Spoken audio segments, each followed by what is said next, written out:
commencer par une mini-double conférence. D'abord par Madame la Présidente Michèle de Kerkhove, que je remercie d'avoir accepté de venir parler justement de la vie et de la vitalité autour de notre partenariat entre l'INAVEM et l'ANM. Et puis nous allons donner la parole à notre philosophe du travail, qui est en fait un super expert des mots mana. Bien ça? Alors, bon, moi, ce que je pense, en ayant discuté avec lui, c'est qu'il va questionner nos désirs, mais surtout nos fantasmes de médiateurs. C'est pas ça? Voilà, il est d'accord. On a 30 ans cette année. C'est l'Institut national d'aide aux victimes et de médiation. C'est important, le premier M de médiation. Mais au départ, nous avons commencé à faire de l'aide aux victimes.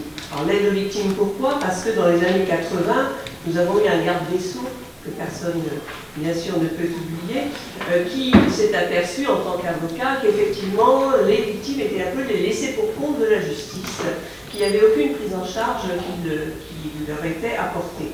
Donc Robert Badinter s'est penché sur la question et il a confié au professeur Méliès le soin de réfléchir aux moyens de prendre en charge les victimes. Et c'est ainsi que le réseau associatif s'est créé parce que l'État n'était pas en mesure de remplir cette mission. Donc un réseau associatif s'est créé à l'initiative surtout de professionnels, des magistrats, des avocats, des procureurs, parmi les magistrats surtout. Et petit à petit, les associations sont nées. Et quelques années plus tard, en 1986, je rappelle, 30 ans cette année, en 1986, eh bien, les associations créées se sont réunies pour former ce qui est aujourd'hui une fédération de 131 associations sur le territoire français, y compris Outre-mer, puisque nous avons des associations y compris Outre-mer. Alors, dans ce traitement de la victime, eh bien, nous nous sommes aperçus qu'il n'y avait pas qu'une victime lorsqu'il y a une infraction pénale. Il y a bien évidemment aussi un auteur. Et il y a un lien qui est brisé entre ces deux personnes. Et c'est pourquoi, dès les premières années 1980, eh bien, nos associations ont commencé, avec bien sûr le concours du procureur de la République, parce que je vous rappelle qu'ils ont participé souvent à la création des associations, eh bien, à la création de la médiation pénale. Donc ça date quand même aussi des premières années. Ce qui fait que quand nous avons créé l'INAVEM en 1986, le M a tout de suite été mis. Et donc ça fait depuis au moins 1986 que dans nos associations, nous faisons de la médiation pénale en tant que médiateur formé et pas en tant que délégué du procureur. Vous comprendrez. Donc nous faisons cela depuis de nombreuses années et parmi nos 130 associations, nous avons aujourd'hui 70 associations qui font de la médiation pénale mais aussi sociale et qui s'ouvre à d'autres formes de médiation. Alors c'est une médiation qui est très encadrée par la fédération parce que nous sommes un organisme de formation. Nous formons bien évidemment les médiateurs depuis au moins 1993 et surtout nous sommes très attachés au cadre. Donc nous avons un code de déontologie, un guide des bonnes pratiques de la médiation pénale, de la médiation pénale familiale. Nous avons un groupe ressources qui travaille depuis au moins 20 ans autour de la médiation et nous avons une charte des services d'aide aux victimes et de médiation. Tout cela est très encadré et l'objectif est de faire en sorte que sur tout le territoire français, nous ayons une offre à peu près équivalente parmi les 130 associations, 131 qui font de l'aide aux victimes au sens propre et 70 qui font de la médiation. Alors, les intervenants de terrain, nous sommes nombreux. Nous avons 1200 personnes qui interviennent sur le terrain dans 750 lieux d'accueil. 1200 personnes, il y a en gros 2 tiers, 800 salariés et 400 bénévoles, mais qui tous ont une formation que nous donnons à l'INAVEM. Pour les bénévoles notamment, nous donnons une première formation de primo-accueil qui dure 5 jours. C'est assez lourd, mais ça nous paraît un minimum incontournable, plus des formations qui sont dispensées tout au long de l'année. Nous formons aussi, puisque nous sommes organismes de formation, non seulement nos membres, mais aussi les personnes extérieures qui veulent se former, et notamment en médiation, puisque nous avons un cursus de formation à la médiation de 3 niveaux, débutant, perfectionnement et supérieur. Donc nous faisons ces formations et nous les offrons bien évidemment aux personnes qui souhaitent se former. Alors l'INAVEM, vous avez dû en entendre parler malheureusement depuis au moins l'année dernière, mais depuis plus avant, c'est la possibilité d'accueillir les victimes d'infractions pénales. Donc, infraction pénale, médiation pénale, le lien était assez vite fait. L'infraction pénale, c'est 300 000 personnes chaque année que nous accueillons dans nos 131 associations. Et petit à petit sont venus s'ajouter les autres types d'accidents collectifs, les tsunamis, les crashs aériens, les accidents ferroviaires. Et depuis l'année dernière, enfin, ça avait commencé dans les années 95, ça s'était calmé, c'est reparti en 2015, bien évidemment, les attentats. Nous avons été au centre des dispositifs des attentats. La cellule interministérielle d'aide aux victimes qui a été créée, nous sommes bien sûr un acteur majeur dans cette cellule. Pourquoi ? Parce que nous avons un réseau de 131 associations. N'importe où sur le territoire français, vous trouverez des associations. Il y en a au moins une par département. Ce qui fait que les pouvoirs publics peuvent s'appuyer sur notre réseau parce que lui n'a pas les moyens justement de cette prise en charge. Quand vous savez que nous avons 4000 personnes qui sont impactées par les attentats de novembre 2015. 4000 personnes, il faut les prendre en charge. Actuellement, nous prenons en charge 2800 de ces victimes, parce que toutes ne se sont pas encore manifestées, toutes ne sont pas encore prises en charge. Mais cela, bien évidemment, il faut un réseau fort pour pouvoir faire cette prise en charge. Donc ça, c'est l'activité principale. Mais pour revenir à la médiation, nous avons effectivement, depuis 2 ans, eu des contacts avec l'ANM, avec Gabriel Planès et ses amis sur cette question. Nous nous sommes rencontrés à plusieurs reprises parce que nous nous sommes dit que nous avons un réseau constitué avec des personnes qui se réunissent régulièrement dans nos associations. Tous les mois, il y a des échanges de pratiques qui se font. L'ANM fait de la médiation. Certains d'entre vous font de la médiation pénale également, mais nous ne nous connaissions pas. Et c'est un petit peu dommage, nous sommes sur des territoires similaires. Donc ces territoires, il faut apprendre à les rapprocher et faire en sorte, pourquoi pas, d'échanger nos pratiques. Si vous êtes dans certains départements ou régions, je sais que vous êtes organisés plutôt en délégation régionale, alors que nous, c'est plutôt des associations départementales, peut être intéressant pour ceux qui peuvent se retrouver isolés dans leur région parce que vous n'êtes pas tellement nombreux, et bien de pouvoir vous rapprocher d'une structure existante pour pouvoir échanger avec eux des pratiques, des formations, mettre des choses en commun. Et puis se connaître, parce qu'il n'y a rien de mieux à faire que de se connaître pour ne pas s'ignorer et surtout ne pas se faire des fantasmes sur ce que peut faire l'autre. Parce qu'on s'apercevra que finalement, la médiation, nous la pratiquons de la même manière. Le processus de médiation tel que nous l'avons appris au fil de nos formations, c'est celui que moi je reproduis en tant que médiateur familial, mais c'est celui qui se produit également en tant que médiateur pénal, parce que ce n'est pas des délégués du procureur, j'insiste là-dessus encore, et dans toutes les autres médiations qui peuvent se développer. Alors à l'INAVEM, nous avons commencé par la médiation pénale, mais nous nous orientons aussi vers d'autres types de médiation, parce que l'actualité fait que il y a des besoins, qu'il y a la médiation sociale, la médiation en entreprise, que nous sommes aussi connus sur nos territoires. Comme notre territoire est un peu plus petit que les vôtres, parce que région, ça devient très vaste aujourd'hui, et le département l'est moins, eh bien, nos élus ont besoin également de pouvoir compter sur nous pour mettre en place parfois des médiations sur leur territoire. Donc ça, c'est des éléments qui sont importants.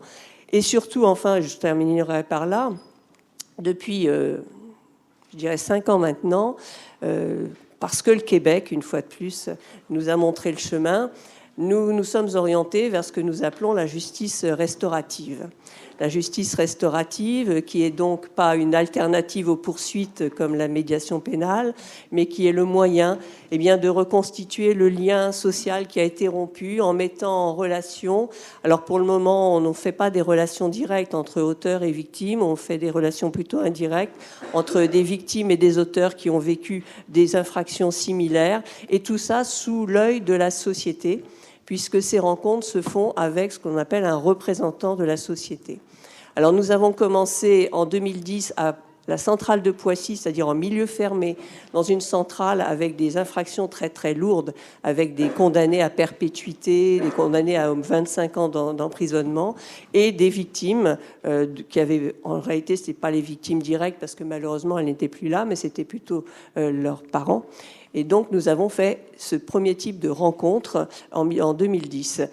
Il y a eu un ouvrage qui est paru chez l'Harmattan, c'est L'Humanité retrouvée, dans lequel on retrouve les propos de tous ceux d'entre nous qui avons participé. J'y ai moi-même participé en tant que représentant de la société, qui ont participé à ce processus. Donc les victimes, les infracteurs ont tous témoigné de cette expérience et de ce qu'ils en avaient ressenti, ce que cela avait apporté.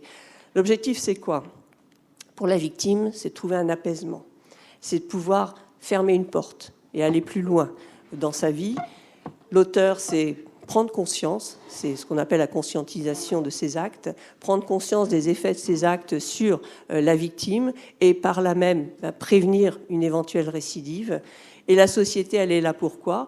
Parce que, bien évidemment, elle est au centre aussi du procès, elle l'a été, et donc elle accompagne avec bienveillance ce processus pour dire qu'effectivement, elle veut y participer. Il n'y a pas d'enjeu pour qui que ce soit, parce qu'on est en post-sententiel, même si la loi de 2014 permet que cela se fasse aussi en pré-sententiel.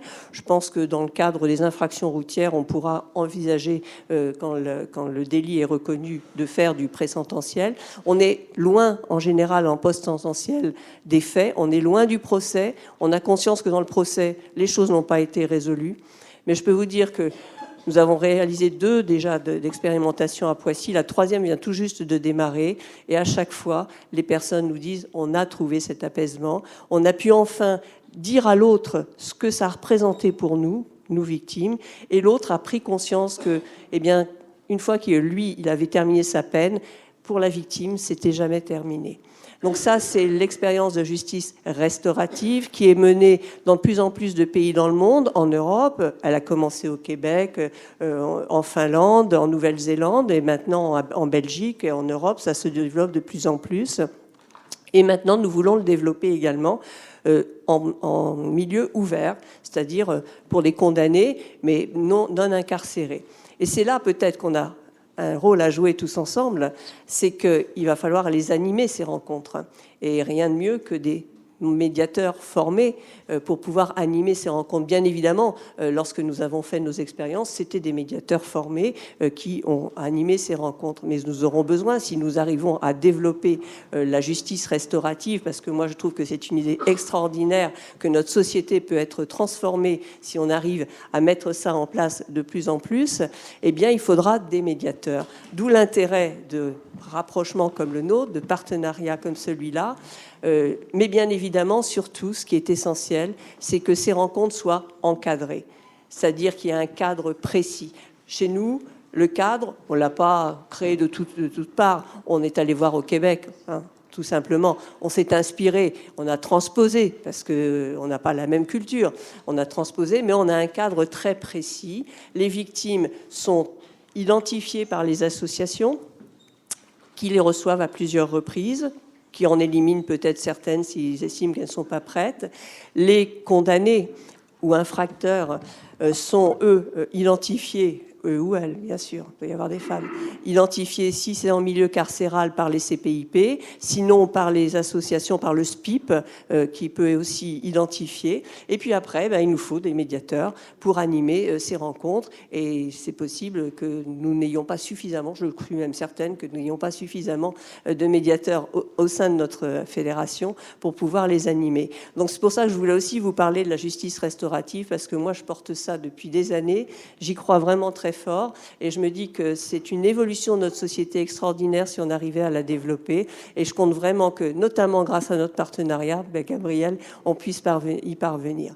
Voilà ce que je voulais vous dire sur notre fédération. C'est intéressant, je pense, de travailler ensemble. Je sais que nos équipes, Candice qui est là et Mani également, échangent depuis 1 an et demi, 2 ans sur ces questions pour savoir ce que l'on peut mettre en commun. Donc les formations, bien évidemment, les échanges de pratiques, se connaître mutuellement, et puis peut-être, soyons ambitieux, un jour, une grande manifestation commune entre l'ANM et l'INAVEM. Je vous remercie.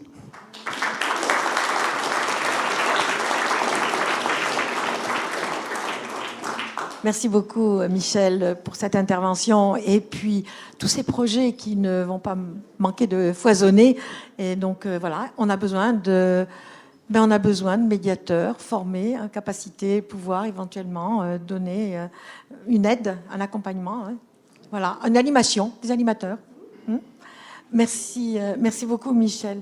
Donc, je vais donner maintenant la parole à notre philosophe des mots mana.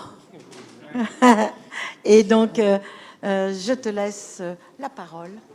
Merci à toi. Merci, Gabrielle. Bonjour à vous. Alors, à la suite de ce propos très explicite et peut-être même qui fait promesse, en fait, peut-être le mien va être un peu plus léger, si on peut dire, car je crois qu'il ne comporte pas de promesse. Oui.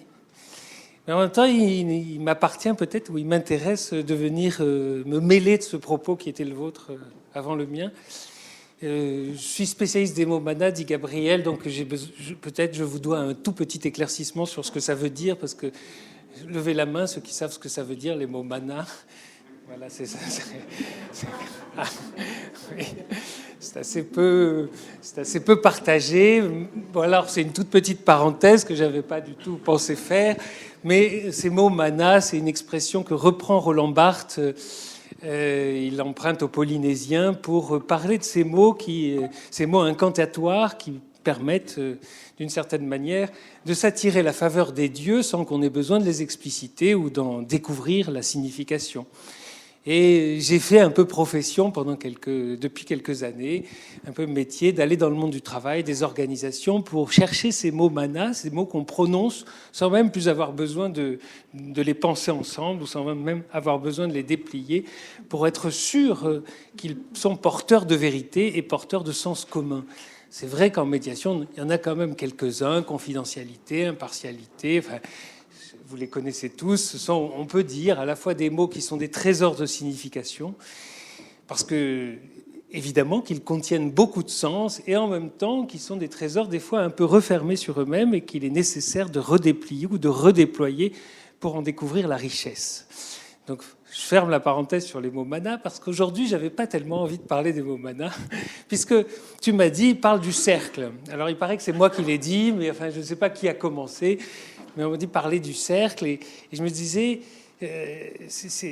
pourquoi je parlerais du cercle avec la médiation ou avec la NMG? Il faut faire quelque chose qui relie la question philosophique de la médiation et la question philosophique peut-être d'une association de médiateurs et de médiation qui, sans arrêt, et peut-être que là commence la notion de cercle, hein, sans arrêt, elle cherche à ce qu'on se retrouve entre soi. Enfin, elle cherche à susciter des proximités, elle cherche à susciter des appartenances, elle cherche à susciter même des validations par un cercle où les gens peuvent se regarder les uns en face des autres.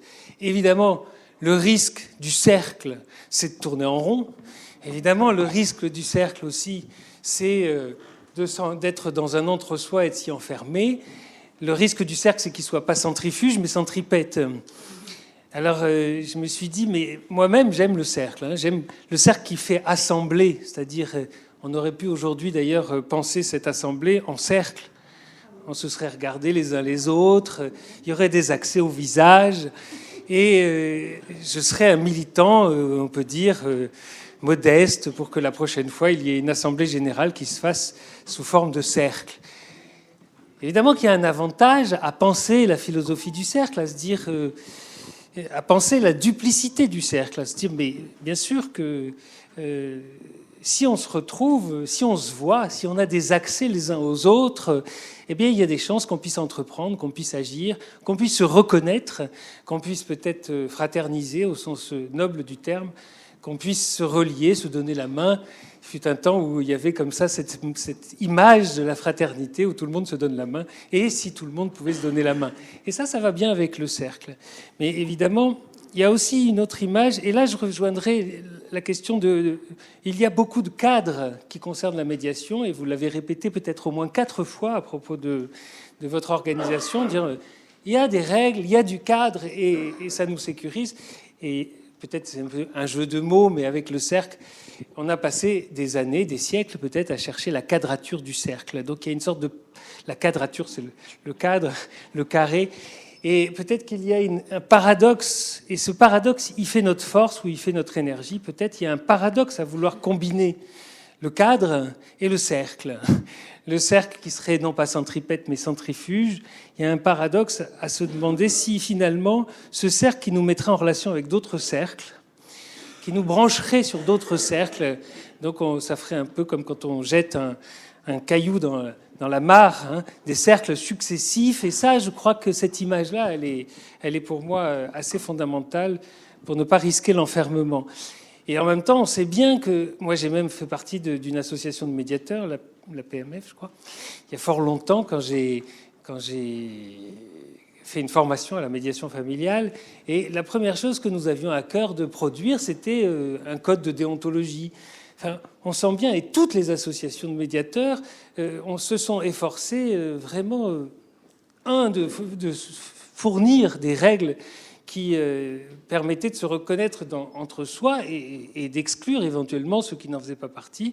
Et toutes les associations de médiateurs, parfois quand même, se sont un peu efforcées aussi de garder ou de préserver une singularité vis-à-vis des 2 autres associations. Ce qui n'est pas tout à fait le cas de l'ANM, je trouve, qui s'est ouverte sans arrêt à d'autres associations, qui s'est reliée sous la gouverne rayonnante de Gabrielle. Je dis un mot comme ça parce que quand même, elle va recevoir la Légion d'honneur tout à l'heure. Il faut quand même dire quand même, on lui doit peut-être ces rayonnements successifs, ces alliances. Et j'avais envie de faire une petite analogie entre la médiation et l'association. Dire, mais finalement... que cherche la médiation ? Vous savez que la médiation, c'est à la fois un processus, un procédé, un protocole, un jeu, on pourrait dire, et un enjeu, ou des enjeux. Je crois qu'évidemment, à force de parler de neutralité, d'impartialité, des fois on oublie de parler des enjeux. On se dit, tiens, mais la médiation ne viserait rien. Et quand vous avez dit, j'ai pas retenu votre nom, excusez-moi. Pardon. Michel, je veux dire Michel, comme ça c'est. Mais comme Michel disait.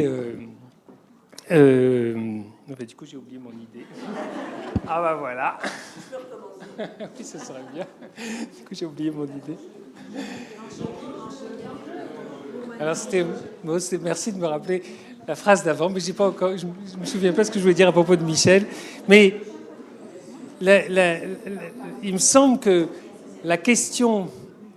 Une question qui nous fait sortir de l'entre-soi, qui nous garantit un cercle centrifuge, qui nous garantit un cercle qui va vers d'autres cercles, qui nous garantit peut-être, on va changer de mot d'ailleurs, on pourrait parler plutôt que le cercle, on pourrait parler du nous.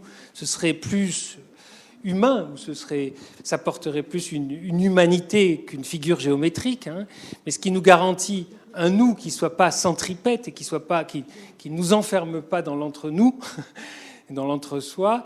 Peut-être ce qui nous garantit, c'est de penser les enjeux.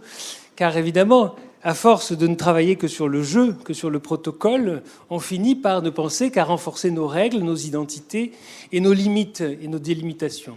Donc il me semble que c'est en même temps aussi tout à fait l'esprit ou la philosophie de la médiation que de faire sortir des parties prenantes de leur jeu à somme nulle, de leur jeu qui les laisse entre eux, de leur jeu en huis clos, en fait. Il y a fondamentalement un enjeu qui est celui-là, c'est d'en sortir. Pour faire quoi ? J'avais préparé... Je prépare toujours des fiches, mais tout le monde sait, ceux qui me connaissent savent que je m'en sers jamais. Mais là, pour être plus rigoureux, je voulais...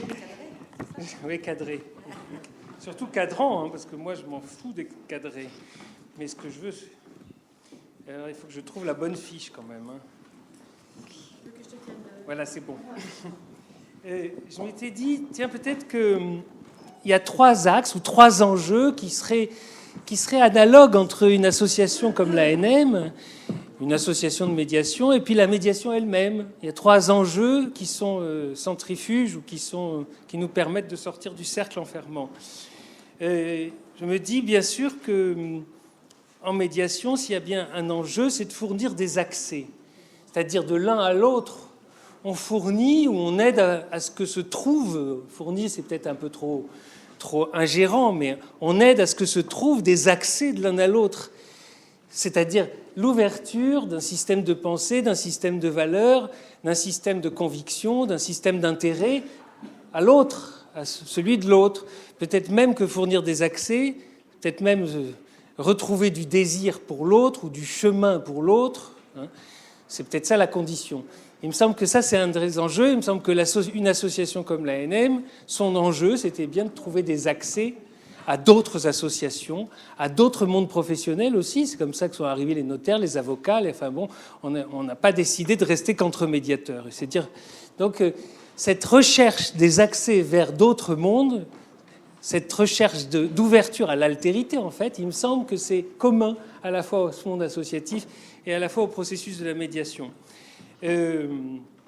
Quand on dit ouvrir des accès, c'est pas seulement à l'autre identifié, mais c'est aussi peut-être à un autre plus général, qui est le bien commun, qui est la volonté générale, qui est peut-être, enfin, donc à l'humanité ou à la fraternité, parce que moi j'aime bien ce mot-là. Peut-être que ouvrir des accès, c'est aussi ouvrir des accès à ce qui fait symbole et qui se fait, d'une certaine manière, garantie de ce qui peut faire un nous, mais un nous qui ne se réduit pas à l'entre-soi ou au huis clos. Ensuite, je me disais, un deuxième axe, je vous rassure, je ne vais pas parler pendant 2 heures, hein, parce que sur la médiation, on peut en dire beaucoup quand même, alors j'ai sélectionné seulement 3 enjeux. Je me disais, il y a un enjeu qui est de créer des issues. Évidemment, on sait bien que le conflit, la guerre, on a l'impression qu'il y a impasse. Donc on fait tout le temps avec l'impasse. J'ai l'impression que quiconque va en médiation, d'ailleurs, il y en a toujours un qui veut y aller, puis l'autre qui ne veut pas y aller, et qui dit de toute manière, ça ne sert à rien.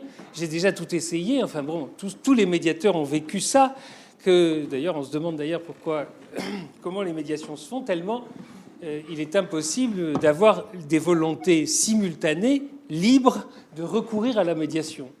Ça, c'est peut-être des manas de la médiation, ce serait de se dire, mais finalement, comment fait-on venir celui qui ne veut pas venir autrement qu'en lui laissant le choix? Et donc, il me semble que c'est un enjeu, créer des issues, c'est-à-dire qu'on est tous dans nos impasses, dans nos empêchements, dans nos enfermements.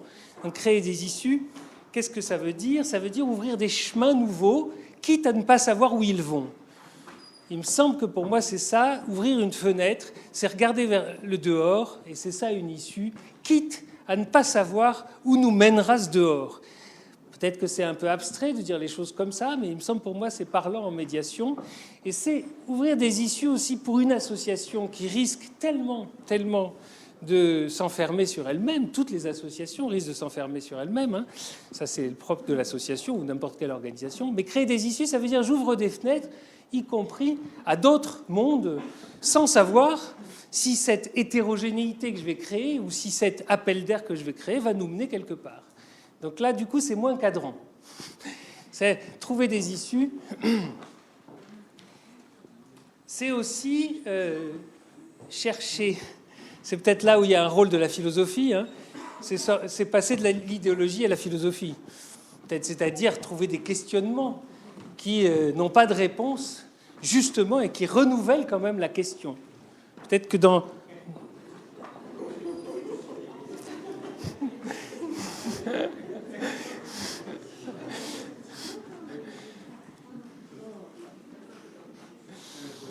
Donc pour moi, trouver des issues aussi, c'est renouveler le questionnement. Et des questions, effectivement, dont on n'a pas la réponse, auxquelles on n'a pas la réponse. Il me semble que ça, c'est un enjeu. Sortir des logiques de conformité. Et là, c'est peut-être un petit pic que je mets sur trop d'efforts pour la conformité ou le trop d'insistance sur la conformité. C'est-à-dire qu'on sait bien aujourd'hui même, dans l'entreprise, je travaille beaucoup en entreprise, c'est bien que le mot qualité, il renvoie, avant de renvoyer à la différence, avant de renvoyer à la vitalité, avant de renvoyer à une exigence peut-être de beauté, de justesse, de vérité, peut-être il renvoie d'abord à la conformité. Et ça, ce risque de la conformité, et la conformité à l'idée dominante, la conformité aux préjugés, la conformité, bref, à ce que nous avons créé ensemble, qui était bon à un moment et qui ne l'est plus à un autre moment. Donc chercher des issues, c'est aussi percer, peut-être, les façades ou les enfermements de la conformité. Et mon troisième axe, c'est instituer de la valeur. Alors ça aussi, là aussi, je vais rendre hommage à Gabrielle. Je sais qu'elle n'est pas toute seule, qu'il y en a plein d'autres, mais comme elle est en face de moi et qu'elle va avoir la Légion d'honneur, j'en rajoute une couche. Je veux dire, créer de la valeur, c'est-à-dire, oui, bien sûr, une association, elle ne milite pas que pour elle, elle milite pas que pour se faire vivre ses membres ou ses adhérents. Évidemment, elle contribue, elle participe d'une visée sociétale. Hein, et pour participer d'une visée sociétale, il faut fournir de la valeur. Il faut dire, mais quelle est cette juste idée? Elle va où? Elle peut s'implémenter ou s'implanter à quel endroit, cette valeur de la médiation? On peut l'emmener où pour qu'elle fasse source de valeur ailleurs qu'entre nous? Évidemment, c'est ça tout l'enjeu de la question des associations de médiation, quand même. C'est de se dire, la médiation, tout le monde en est convaincu. Quand on fait des assemblées générales, il n'y a pas de problème. Mais c'est bizarre parce que dès qu'on fait quelques mètres plus loin, on s'aperçoit évidemment que ça ne fait pas du tout valeur pour tellement et tellement de gens. Donc ça fait des années qu'on se dit, mais comment ça se fait que l'image de la médiation est si peu, prisée, enfin, comment on dit. Donc, c'est vrai, il faut semer, féconder, mais pour moi, ça veut dire que la médiation, c'est pas seulement un ordre qui vient s'imposer dans un autre ordre, l'ordre de la médiation dans l'ordre de la justice, par exemple. Et on l'a vu, heureusement, ça évolue beaucoup. Hein. Ce n'est plus l'ordre de la médiation dans l'ordre de la justice, mais effectivement, comment la médiation peut être source de valeur pour les institutions judiciaires, pour les processus judiciaires. Et ça, je crois que l'association comme l'ANM peut s'en servir. Alors, je reviens à mon analogie avec la médiation tout court. Hein.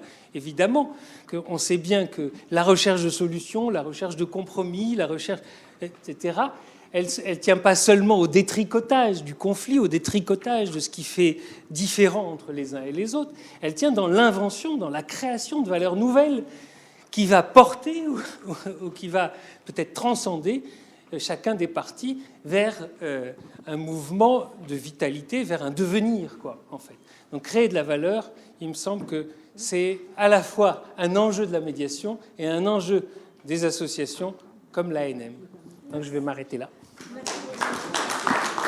Alors je vais recommencer donc mes remerciements sincères à la Chambre donc des notaires de Paris qui nous a permis d'accéder à ce superbe lieu et notamment donc Nathalie, mais aussi le président Béguin et la présidente du centre de médiation. Voilà, donc je sais que je leur dois beaucoup et je les remercie. Ouais, très bien. Merci.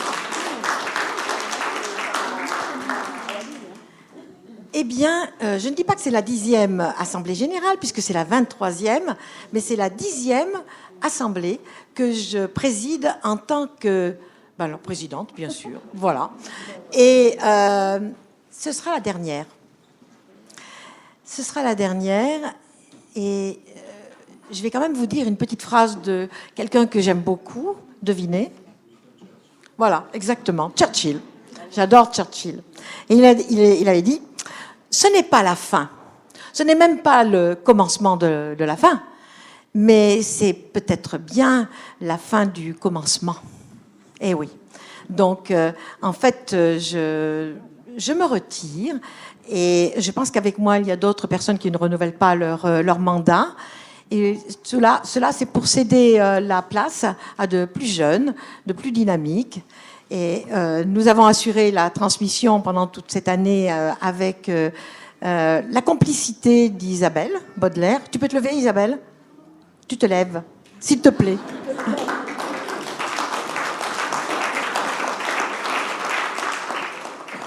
Et le premier message que j'envoie, parce que vous savez bien, en pédagogie, il faut répéter au moins 3 fois les choses pour qu'elles puissent bien rentrer.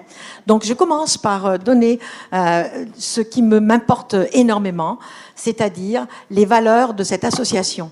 Et les valeurs, on va dire 3, puisque c'est bien ça, hein? 3, c'est bien, voilà.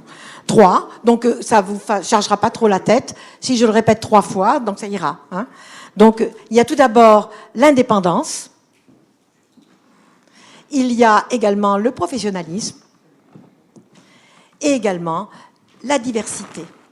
La diversité pour justement permettre d'avoir des idées nouvelles, se confronter pour la vie, la vitalité et également tout ce qui peut créer de la valeur.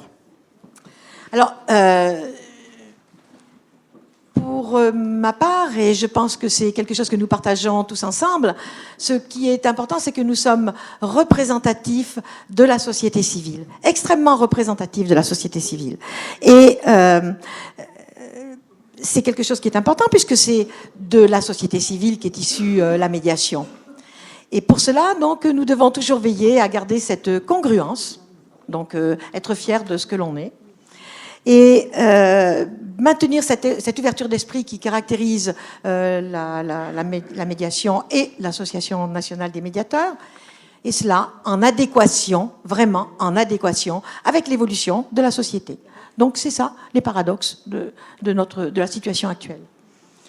Alors, pour être présent, nous adapter, être présent, évoluer, et il faut d'abord être présent sur le champ législatif, parce que c'est quand même vraiment important que la médiation soit incluse actuellement dans les règlements. C'est quand même important d'être présent et de faire en sorte qu'il puisse y avoir, que la médiation puisse obtenir ses lettres de noblesse. Elle les a obtenues un peu, mais pas suffisamment. Ce que tu disais, c'est que on n'est pas suffisamment connu pour ce que nous sommes et ce que nous pouvons apporter.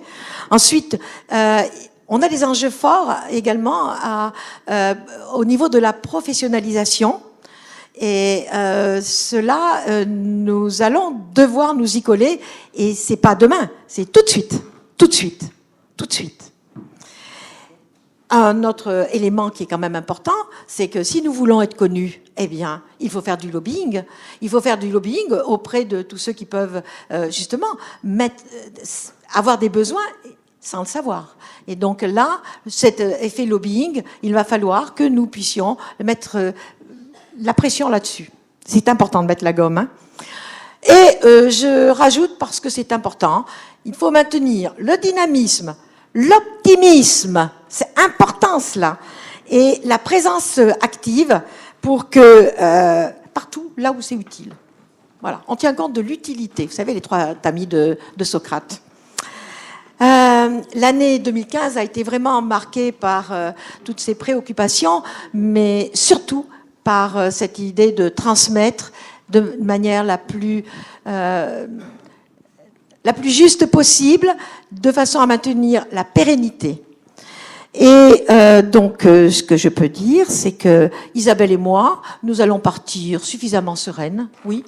Dis-moi si tu es sereine, toi. Voilà. Zen. Elle va partir zen. Nous avons fait tout ce que nous avons pu. Et vous savez, c'est notre 4e accord Toltec. Faire ce que tu peux. Ce que pourras. En fait, ce que je vais vous dire, c'est que la nouvelle gouvernance, mais elle a un super vaste champ devant elle et elle qui ne demande qu'à pouvoir être investiguée.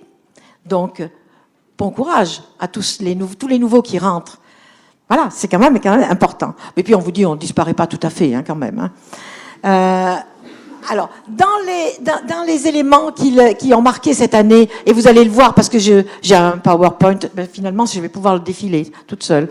Donc, il y a la médiation de la consommation. Ça a été quelque chose qui nous a vraiment beaucoup préoccupé, parce que, comme vous avez vu, c'était vraiment extrêmement complexe. Alors, disons que ça a été initié par Dominique Chevalier-Boisseau, avec brio. Vas-y.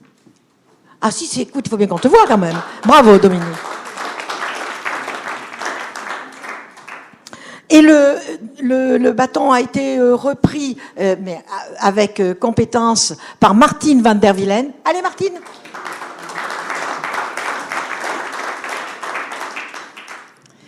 Et bon, je ne veux pas, comment on dit vendre la peau de l'ours avant de l'avoir tué, mais tout de même, nous sommes très optimistes. Alors, une newsletter a vu le jour, donc c'était vraiment, ça a été quelque chose qui était dans les tiroirs depuis un moment, donc ça a été. Et donc, nous ne demandons que les articles des différents adhérents. Donc, vous êtes là. Si vous avez des choses intéressantes, n'hésitez pas à communiquer avec la nouvelle équipe, donc pour pouvoir que vos articles de fond, les nouvelles, les news, puissent être sur la newsletter numéro 2, puis la numéro 3, puis la numéro 4, etc. En ce qui concerne donc le site, Christophe, qui est notre, comment on peut dire, informaticien, tout simplement, nous a permis de faire évoluer il est là-bas au fond. Tu peux te lever, Christophe? Voilà, il est grand. Le site a vraiment évolué. Et puis, nous avons eu le bonheur de conclure au moins un partenariat avec l'INAVEM. Et ça, vraiment, je remercie Janie pour s'être collée, Dominique aussi, mais Janie qui a de l'opiniâtreté pour pouvoir faire en sorte que les choses puissent se concrétiser. Merci. Merci, merci. Et là, j'en profite, parce que vous me donnez encore 2 minutes, hein, j'en profite aussi pour remercier ceux qui m'ont fait confiance. Tout d'abord, Madeleine de Bérard, que je ne vois pas, mais je pense qu'elle va venir. Madeleine de Bérard, qui a été présidente pendant 7 ans et qui m'a lancée joyeusement sur la piste savonneuse de la présidence. Et je tiens aussi à remercier dans les anciennes équipes quelqu'un qui m'a beaucoup éclairé, dont j'ai eu beaucoup d'admiration pour lui et qui m'a servi de modèle quant à la sagesse. Donc c'est difficile pour moi, vous savez. Donc je vais citer François Crozier. Je t'en prie, François, est-ce que tu peux te lever ?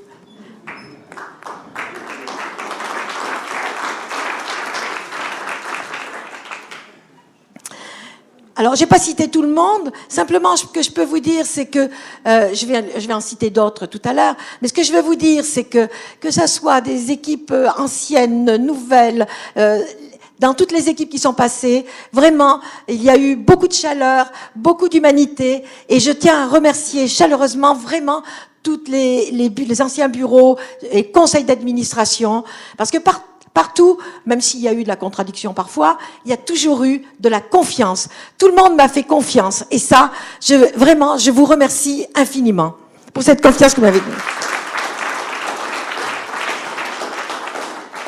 Alors, je vais vous dire, pour moi, la fonction de présidente a été très lourde. Il y a eu beaucoup de contraintes, parce que je me sentais responsable. Et je vais vous dire que ce qui me fait le plus plaisir maintenant, c'est que j'aurai beaucoup moins de contraintes dans l'expression de ma pensée. Ça, c'est un bonheur. Alors, ouais, effectivement, être présidente, n'est-ce pas, Michel? C'est un art bien difficile, hein, parce que il faut garder le cap pour l'association. Et dans le cadre de l'ANM, c'était d'autant plus difficile que nous n'avons jamais reçu la moindre subvention. Ça veut dire que tout le monde a dû donner de sa personne. Il y a vraiment un engagement dans cette association que je tiens à faire remarquer. Et cet engagement, c'est pas parce que vous êtes au conseil d'administration ou au bureau, etc. C'est aussi tous ceux qui ont pris des délégations régionales. Tous ceux qui s'engagent comme adhérents, eh bien, je vais vous dire, vous êtes là représentatifs de cette association et rien que pour cela, je veux vous applaudir.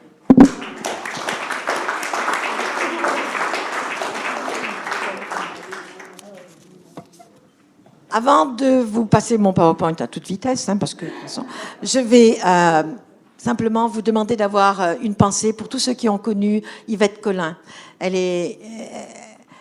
elle est partie vraiment précipitamment. Et donc, voilà, quelque part, au fond du cœur, ça nous fait une peine quand même terrible parce que elle était la voix de Thomas Futak, mais aussi elle a beaucoup œuvré au sein de l'association et elle était, je vous assure, vibrillonnante. Voilà, elle quand même nous manque en ce jour notamment.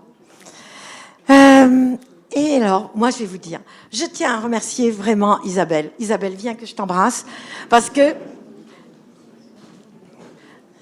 Isabelle, c'était la voix de ma sagesse. Hein. Voilà, à défaut de François, ben voilà, elle était devenue la voix de la sagesse. Et je te remercie vraiment pour tout ce que tu as fait. Bon, alors maintenant que je vous ai fait un peu... Voilà, je vous ai obligé à applaudir, donc peut-être que vous applaudirez pas ce qui va suivre, c'est-à-dire que je vais commencer le conseil, l'Assemblée générale.